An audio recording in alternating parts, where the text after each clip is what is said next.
வந்து ட்ரீம்ஸை பத்தி பார்க்க போறோம். ஃபர்ஸ்ட் வந்து நார்மல் ட்ரீம்ஸ். அது எப்படின்னா இப்போ இந்த டேக்குள்ள நடக்கிற ட்ரீம். இப்போ மார்னிங் வந்து நீங்க நைட் வரைக்கும் என்னென்னலாம் உங்களுக்கு பார்த்துருக்கீங்களோ, இப்போ ஒரு கேம் விளாடுறீங்க, ஸோ அதே வந்து உங்களுக்கு வந்து ட்ரீமா வரும். ஸோ இது வந்து நார்மலா வர ட்ரீம்.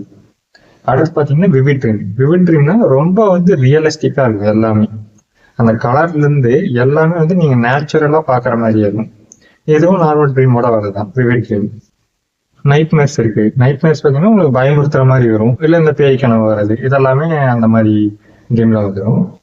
வந்து ரெக்கரிங் ட்ரீம்னு ஒண்ணு இருக்கு. அது வந்து பாத்தீங்கன்னா ரிப்பீட்டடா ஒரு ட்ரீம் வந்து தொடர்ந்து வந்துட்டே இருக்கு. அது அந்த டெய்லியும் ரிப்பீட் ஆயிட்டு இருக்கும். இல்லைன்னா இப்ப இந்த மந்த்ல இப்ப வருதுன்னா ஒரு 2 days 4 days கழிச்சு அதுக்கப்புறமும் வரும். ஸோ இந்த மாதிரி ரிப்பீட்டடா வரும். இது எதனால வரும்னா நம்மளோட டீப் எமோஷன்ஸ் அது மூலியமா வரும். அப்படி இல்லைன்னா ஏதாவது அன்சால்வ்டு இஷ்யூஸ் வந்து இருந்துட்டு இருக்கும். ஸோ அதனால அந்த ட்ரீம் வந்து ரிப்பீட்டடா வந்து இருக்கும். நீங்க அந்த இஷ்யூஸை சால்வ் பண்ணீங்கனாலே அது ஸ்டார்ட் அவுட் ஆகும். ப்ரோபட்டிக் ட்ரீம். இது பாத்தீங்கன்னா உங்களுக்கு ஒரு விஷயம் நடந்துடும் ட்ரீம்ல. நீங்க நார்மலா டெய்லி லைஃப் நீங்க ரன் பண்ணிட்டு இருக்கும் போது அதே சேம் விஷயம் வந்து உங்களுக்கு நடந்துட்டு இருக்கும். ஸோ அந்த விஷயம் வந்து அப்போ உங்களுக்கு ரிமெம்பர் ஆகாது. என்னன்னா அந்த பார்ட் வந்து உங்களுக்கு நடந்து முடிஞ்சதுக்கு அப்புறம் இதே மாதிரியே ஆல்ரெடி இன்னொரு நாள் இருந்திருக்கு, இதே மாதிரியே ஒரு நாள் நடந்திருக்கு அப்படின்ற மாதிரி ரிமெம்பர் ஆகும் உங்களுக்கு. ஸோ இது வந்து உங்களுக்கு வந்து என்னன்னா ஃபியூச்சர் ப்ரெடிக்ஷன் மாதிரி இந்த ட்ரீம். சிலருக்கு வந்து அந்த விஷயம் நடக்கவே ரிமெம்பர் ஆகும். சிலருக்கு வந்து நடக்க போறது முன்னாடியே ரிமெம்பர் கூட ஆகும்.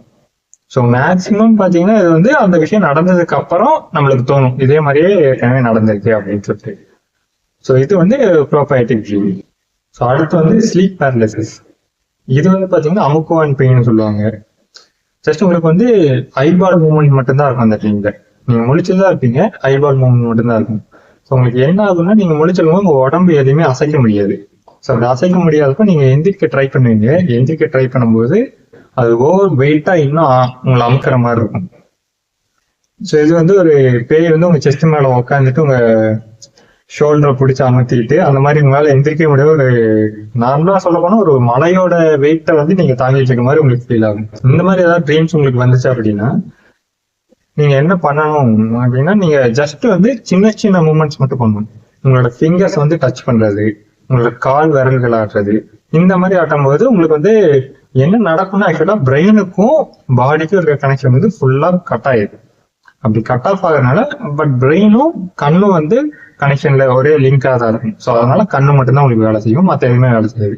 ஸோ அந்த கனெக்ஷனை நீங்க திரும்ப எடுக்கணுங்கிறத சின்ன சின்ன மூமெண்ட்ஸ் நீங்க பண்ணும்போது ஆட்டோமேட்டிக்கா கனெக்ட் ஆகும். நீங்க அந்த இதை விட்டு வெளியே வந்துடலாம்.